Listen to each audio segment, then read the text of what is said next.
Programme में एक बार फिर खुशामदीद। बात हो रही थी फॉरेन फंडिंग्स के वाले से, और ख़ास तौर पे सेनेटर ज्ञानचंद साहब ये कह रहे थे कि इल्ज़ामात लगाए गए हैं, अब इल्ज़ाम साबित नहीं हो सके, और पाकिस्तान पीपल्स पार्टी की क़यादत को हमेशा इल्ज़ाम की बुनियाद पर ही सज़ाएँ दी गई हैं और विक्टिमाइजेशन हुई है पाकिस्तान पीपल्स पार्टी की। दूसरे भाई साहबा, एक तो ज्ञानचंद साहब ये कह रहे हैं कि साफ चली शफाफ चली पाकिस्तान तहरीक इंसाफ का ये स्लोगन था, लेकिन तमाम चीज़ें वो उन्होंने रेफरेंस दिया है, चाहे सुनामी बिलियन ट्री का इशू हो, चाहे आपकी क्या कहते हैं अपना गंदम का हो, अद्वियात का हो, ये सारी चीज़ें हैं जो आपकी हुकूमत के होते हुए करप्शन हो रही है।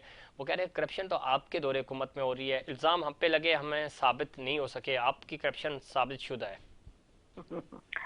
बिल्कुल जी, हमारा कसूर यही है कि हम एनवायरनमेंट को ठीक करना चाह रहे हैं, हम दरख्त लगाना चाह रहे हैं। हम जहाँ पे जो बिल्कुल चटियल मैदान थे वहाँ पे अब 3-3, 4-4 इंच नहीं बल्कि 3-3, 4-4 फुट के दरख्त माशाल्लाह खड़े हो गए 2-3 सालों के अंदर अंदर।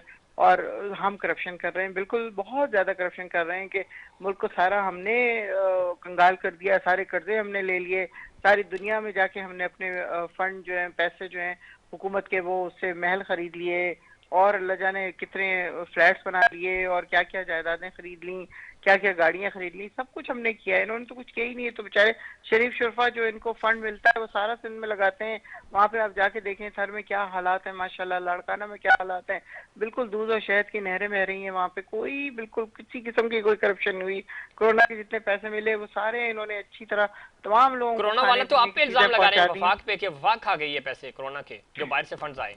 जी जी जी, तभी पूरे पाकिस्तान को 12-12 हज़ार रुपए दिए गए।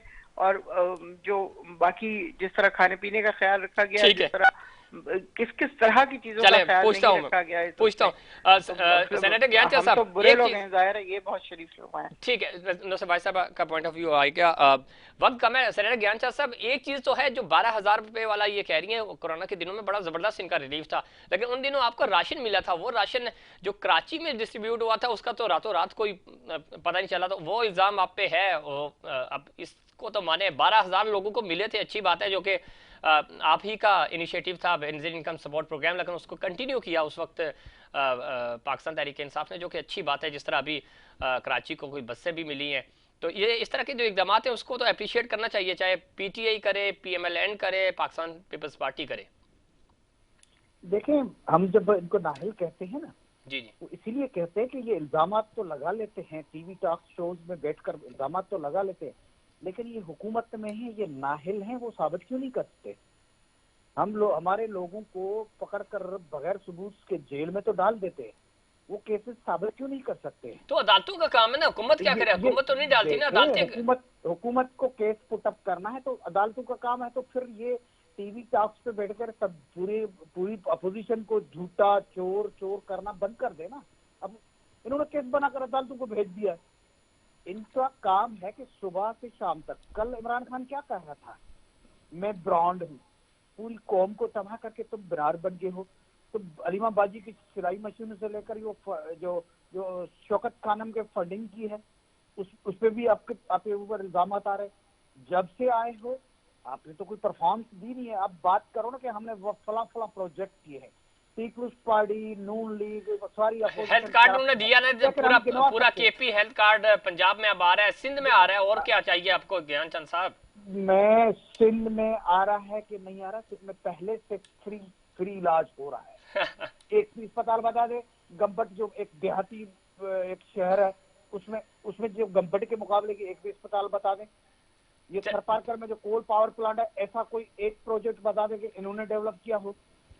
अरे सर सुने वक्त खत्म हो रहा है। वो आज पाकिस्तान, सुनिएगा ज्ञानचंद साहब, वक्त चूंकि खत्म हो रहा है। अली आदिल शेख साहब भी कह रहे हैं, जो और अभी जो गवर्नर इमरान इस्माइल साहब हैं, उनके भतीजे को यहाँ डिफेंस में कुत्ते ने काटा है, तो वो कह रहे हैं लाड़काना में तो कुत्ते के काटने की वैक्सीन तक नहीं, इस शहर में भी नहीं है। तो ये इस तरह की जो चीजें हैं ये तो सामने आ रही है। पाकिस्तान पीपल्स पार्टी ये कह रही है कि सुबह तो आपसे संभाला नहीं जा रहा, आपने मैनेज किया हुआ है, जिस तरह इसहाक डार साहब ने इकोनॉमी मैनेज की हुई थी। देखिए, आवारा घूमेंगे तो कुत्ते तो काटेंगे। बाकी जहाँ तक नहीं वैक्सीन सर, का ये ताल्लुक है, तो आपने ये इस तरह का बयान नहीं देना चाहिए ना। आवारा कौन घूम रहा है, वो बच्चा था छोटा, नहीं, वो वहाँ। तो इस किस्म का गवर्नर का भतीजा है, उसको गली में खड़ा होकर उसको कुत्ता काट रहा है, इससे ज्यादा कोई ज्यादती नहीं तो हो इसमें सकती है? आवारगी कहाँ से आ गई? ये देखिए गैर अपोजिशन संजीदगी है ना ये तो। देखें, अपोजिशन लीडर बात कर रहा है कि किसी को कुत्ते ने काट दिया है, उसको पीपुल्स पार्टी पे इल्जाम लगा दो। देखिए, ये घटिया किस्म की फोटो, गदा लेकर फोटो निकाल कर बोलते हैं स्कूल सब बंद है। ये तो देखो ना, ये ड्रामे कर रहे हैं, ये कौम की आंखों में वैसे भी धूल छोड़ रहे हैं। ठीक है। झूठ बोलना इनका सेवा बन चुका है। लेकिन सदीक उल फाक साहब, अपना सेनेटर ज्ञानचंद साहब, इस तरह के अल्फाज भी तो नहीं इस्तेमाल करने चाहिए ना। सियासतदान है, आपको एक दूसरे को तहजीब के दायरे में रह के चलना चाहिए, चाहे पीटीआई करे या पीपीपी करे या नॉन लीग। ये हमें मैच्योर होकर आगे बढ़ना चाहिए ना ज्ञानचंद साहब। बड़ा असर ये है कि मुझे बगैर इजाजत काम दें के मेरा- घूम रहा जी मैं आ रहा हूँ सदीक साहब आपकी तरफ। जी सदीक उल फाक साहब, आखिरी 40 सेकंड है आपके पास सर। मैं जल्दी से, देखिए एक सामने स्टेज पे आ गई है करप्शन पीटीआई की, आप हवाला दे रहे हैं जो अभी पता नहीं पर्दे के पीछे कुछ आता भी है या नहीं, नंबर एक। नंबर दो, पीटीआई के नुमाइंदा ने फरमाया कि जी करप्शन, कर्जे हमारे इन्होंने लिए। भाई 30,000 अरब रुपए के करप्शन 71 साल में, 30,000 अरब रुपए के कर्जे लिए आपने 3 साल और 4 महीने में 22,000, 52,000 अरब कर दिए। ठीक। कोई कर्जा अदा किया तो बताएं, नंबर एक। नंबर दो, आप ये फरमाते हैं कि जी फिर करप्शन। इमरान खान साहब ने नैब के कवानीन में 20 दिसंबर को 4 तरमीम करके अपने आप को नैब के दायरा कार से निकाल लिया, अपनी काबीना को निकाल लिया, अपने वज़राए आला को निकाल लिया, ब्यूरोक्रेसी को निकाल लिया।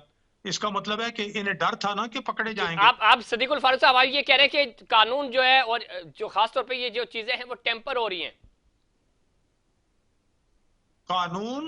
कानून को अपनी जात के हवाले से बना रहे हैं, चूंकि जो कवानीन नैब के मौजूद हैं, ये कहते थे कि मैं एनआरओ नहीं दूंगा।